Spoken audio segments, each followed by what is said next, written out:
ہمارے ملک میں جو سلسلہ جمشید پور اور راوڑ کیلا سے فسادات کا چلا، وہ چلتے چلتے آج تری پورا میں، آسام میں اور ملک کے مختلف حصوں میں انسان کا خون بہا رہا ہے۔ کافروں کی جوتیاں سیدھی کریں، ان کی جے جے پکاریں، ان کے جھنڈے بلند کریں، ان کی ریلی میں شریک ہوں اور ان کا کچھ پھینکا ہوا کھا لیں اور پھر ان سے امید باندھیں، یہ تو کافرانہ انداز۔ یو پی کے الیکشن سامنے آنے والے ہیں، جہاں مسلمانوں کی اکثریت ہوتی ہے وہیں سے ان کا دشمن جیتتا ہے۔ یہ روایت ہے، یہ ریت ہے، یہ سلسلہ ہے جو چلا آ رہا ہے۔ سن لو، اگر ایک جگہ سے مختلف پارٹیوں کی نمائندگی کرتے ہوئے 3 4 5 مسلمان کھڑے ہو رہے ہیں، خدا کی قسم یہ بدماش ہے، مجرم ہے، بے ایمان ہے۔ آج صورتحال یہ سب جانتے ہیں کہ دلی کی پارلیمنٹ میں پورے ملک کے لاکھوں کروڑوں انسانوں کے جو نمائندے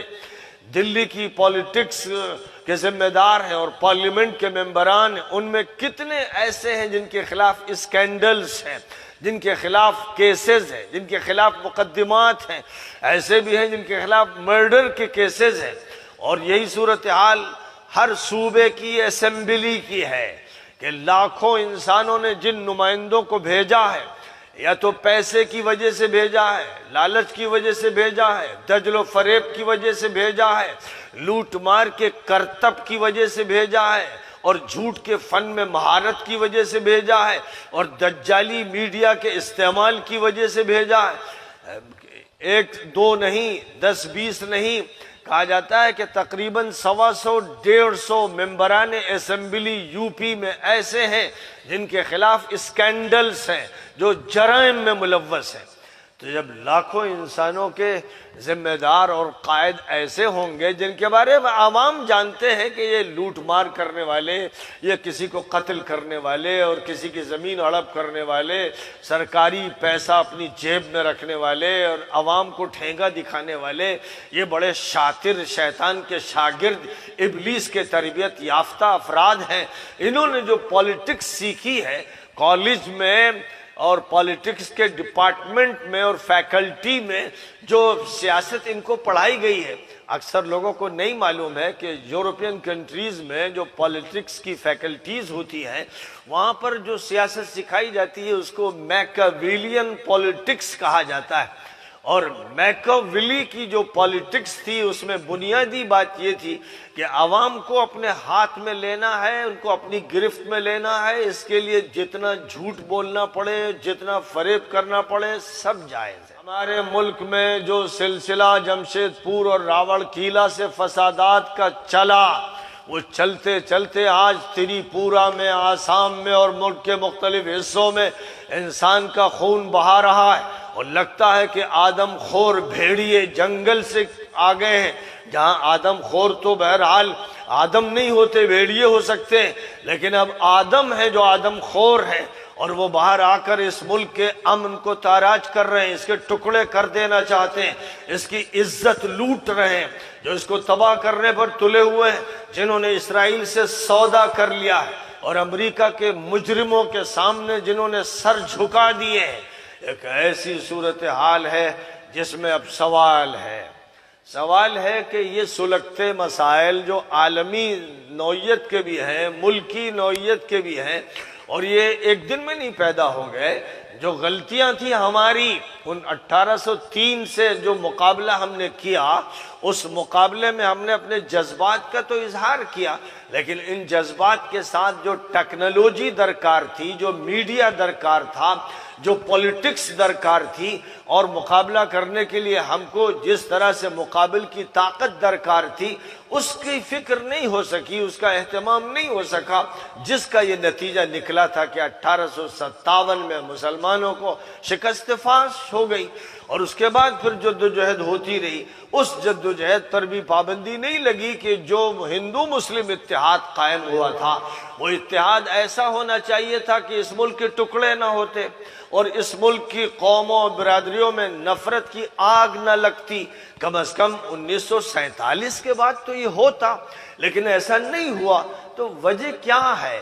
ہم دوسروں کو دوش دے دیں اور الزام انہی پر رکھ دیں اور خود اپنے کو بری کر لیں، یہ اللہ کے نظام میں درست نہیں ہے۔ اللہ تعالیٰ نے ایمان کا حوالہ دے کر قرآن پاک میں صاف اعلان فرما دیا سورہ آل عمران میں، وَلَا تَهِنُوا وَلَا تَحْزَنُوا وَأَنْتُمُ الْأَعْلَوْنَ إِن كُنتُم مُؤْمِنِينَ۔ دیکھو، کمزور مت پڑنا اور رنجیدہ بھی مت ہونا۔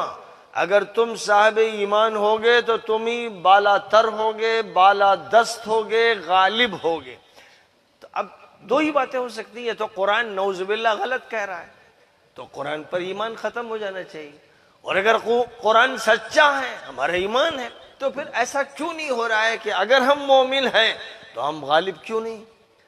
کیونکہ ایمان کا مطلب یہ نہیں ہے کہ آپ بھیک مانگتے رہیں، سر جھکاتے رہیں، مشرکوں اور کافروں کی جوتیاں سیدھی کریں، ان کی جے جے پکاریں، ان کے جھنڈے بلند کریں، ان کی ریلی میں شریک ہوں اور ان کا کچھ پھینکا ہوا کھا لیں اور پھر ان سے امید باندھیں۔ یہ تو کافرانہ انداز ہے، یہ تو مشرکانہ طریقہ کار ہے، یہ تو منافقانہ رویہ ہے، یہ تو ان لوگوں کا رویہ ہے جو اللہ کو نہیں مانتے، رسول اللہ کو نہیں مانتے، گرے پڑے ہوئے لوگ ہیں۔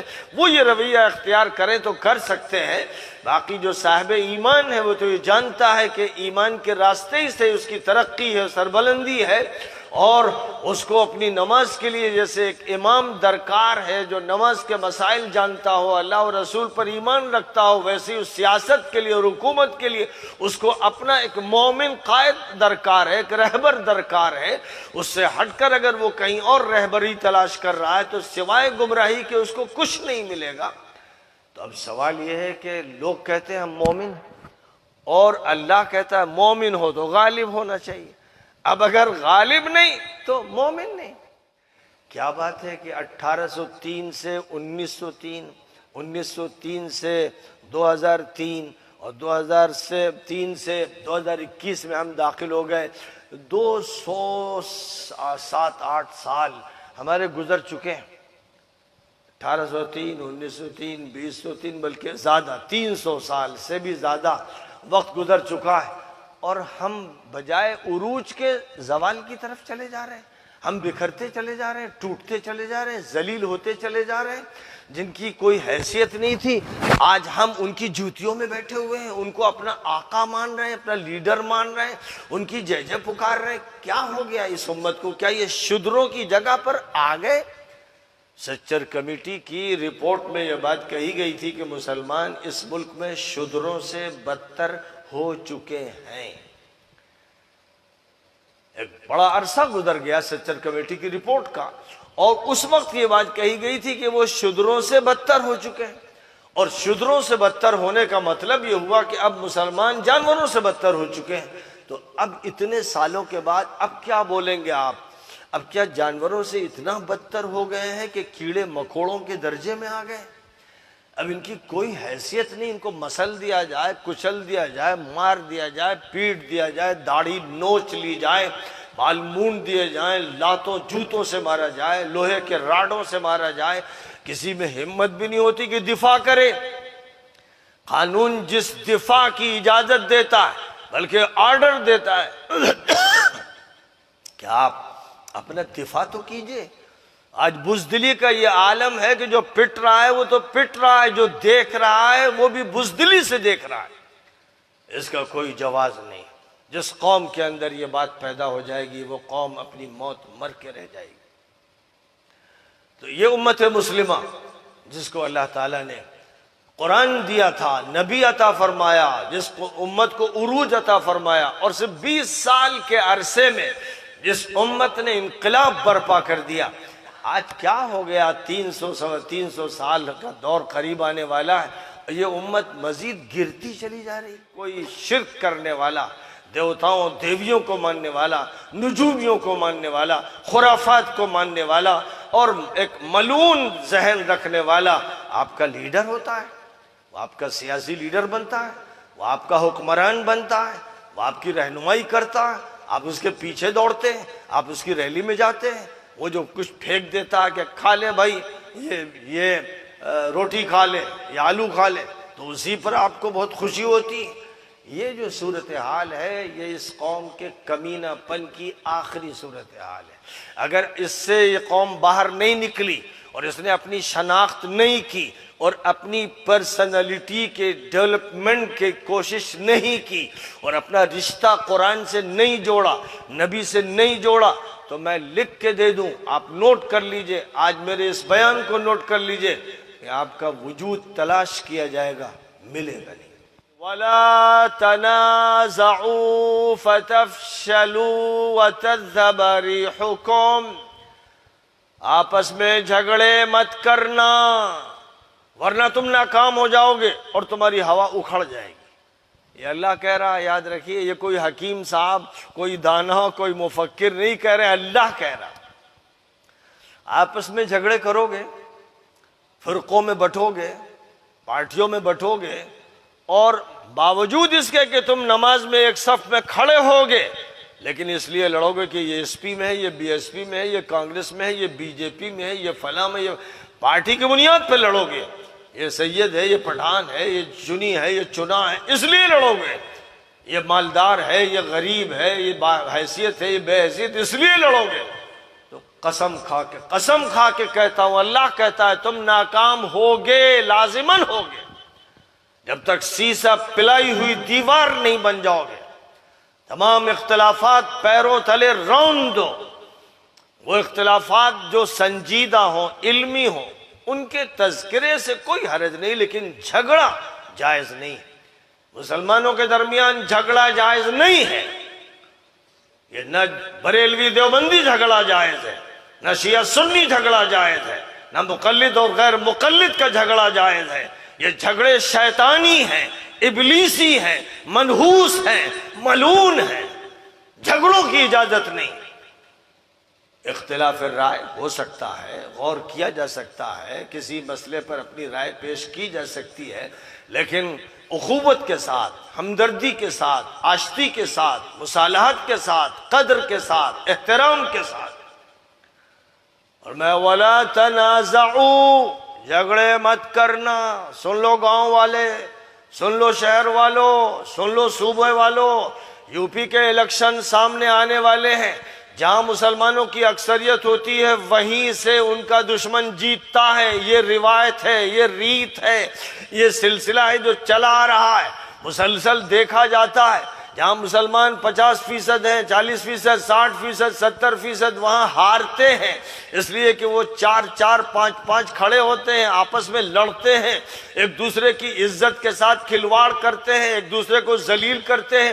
یہ بے ایمان، سن لو، اگر ایک جگہ سے مختلف پارٹیوں کی نمائندگی کرتے ہوئے 3 4 5 مسلمان کھڑے ہو رہے ہیں، خدا کی قسم یہ بدماش ہے، مجرم ہے، بے ایمان ہے، یہ قرآن کے خلاف ہے، یہ دشمن ہے اسلام کے، دشمن ہے مسلمانوں کے۔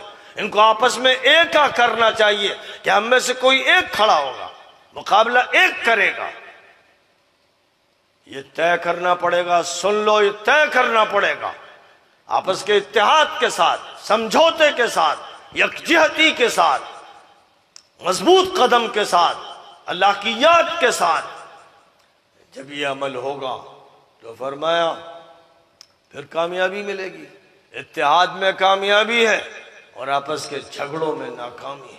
آپ بھی اگر یہ طے کر لیں گے کہ ہم اپنے ملک کے انتخابات میں، ابھی متعدد صوبوں میں انتخابات ہونے والے ہیں اور آپ کی یو پی میں سب سے اہم انتخابات ہونے والا ہے، آپ جو موقف اختیار کریں سمجھ بوجھ کر، صحیح مشورے کی بنیاد پر، اور وہ مضبوط موقف ہو اور اللہ کی یاد قائم رہے اور شریعت پر عمل ہوتا رہے، اور اسی کے ساتھ ساتھ آپ کا اتحاد قائم رہے۔ کسی حالت میں نہ برادری کی بنیاد پر جھگڑا کرنا ہے، نہ پارٹی کی بنیاد پر جھگڑا کرنا ہے، نہ علاقے کی بنیاد پر جھگڑا کرنا ہے، نہ جتھوں کی بنیاد پر جھگڑا کرنا ہے۔ اسلام کی بنیاد پر اتفاق اور اتحاد کرنا، اللہ کی بنیاد پر، رسول اللہ کی بنیاد پر، انسانیت کی بنیاد پر، ملک کے قانون کی بنیاد پر ہم کو اپنا مضبوط اتحاد قائم کرنا ہے۔ میں آپ سے کہوں گا کہ اس کا تجربہ کر لیجئے، تو اللہ میاں کا دیا ہوا منصوبہ ہے، 5 نکاتی منصوبہ ہے۔ بات آپ سے ہو رہی تھی کہ سلگتے ہوئے مسائل اور ان کا حل سلگتے ہوئے مسائل کا بھی میں نے مختصر ذکر کر دیا اور حل کا بھی تذکرہ کر دیا۔ اب اگر کوئی حل قبول کرے فبہا، نہ کرے تو پھر وہ دیکھ لے گا انجام بد۔